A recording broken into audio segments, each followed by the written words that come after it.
بسم الله الرحمن الرحيم كسو دوادا ورركي ugu dambeeyay ciyaaraha kooxda Manchester United oo ku badisay 2-0 halka Cristiano Ronaldo uu sheegay inuu soo gabagabeyn doono waayihiisa kubadda cagta xulka Soomaaliya 17 jirada oo guul weyn ka keenay dalka South Sudan ciyaaryahanada xulka Ocean Star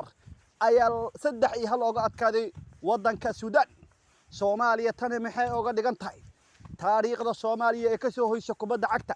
Bruno Fernandes ayaa asagana sheegay in ciyaaryahan Cristiano Ronaldo oo la joogo in waqtigiisa kubadda cagta iskaga fadhiisto ciyaaryahanka wadanka Portugiiska ninka la yiraahdo Bruno Fernandes ayaa sheegay in Ronaldo oo la joogo waqtigiisa uu kabaha iskaga siibi lahay kubadda cagta dhageystayaasha barnaamijka waxa ka codsanayna in laag la saaro oo barnaamijka hore loo sii wado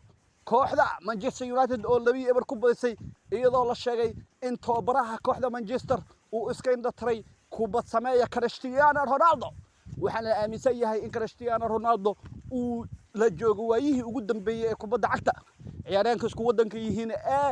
Bruno Fernandes ay sheegay inuu ka xun yahay in kursiga kaadka la dhigay Cristiano Ronaldo laakiin wuxuu u sheegay in Cristiano Ronaldo la joogo in waqtigii kubadda cagta uu ka fadhiisan lahaa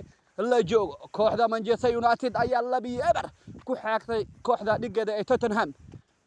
Hotspur ciyaaryahan Harry Kane wax gool ah ma dhalin Manchester waxa uu agtay koox hore u sii socoto halka Cristiano Ronaldo uu wali ku sii jiro kaadka kooxda Manchester United kooxda Paris Saint-Germain Kylian Mbappé ayaa asagna mustaqbalkiisa shaki galiya garoonka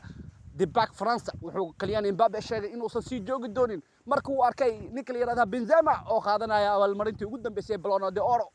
Benzema ayuu habeenkii fiirsanayay ninka la yiraahdo Kylian Mbappé ciyaaryahankan oo ciyaaryahan 22 jir ah ayaa sheegay inuu sii joogi karin maadaama uu arkay abaalmarinta Ballon d'Or sanadkii hore ay kooxda Real Madrid ay soo dalbatay ciyaaryahan Kylian Mbappé laakiin ciyaaryahanka wadanka Faransiiska waa iska indhatray waxyaalaha soo dhan wararka ugu dambeeyay kala soco mar walba barnaamijka isboortiga idaacadda Nabad TV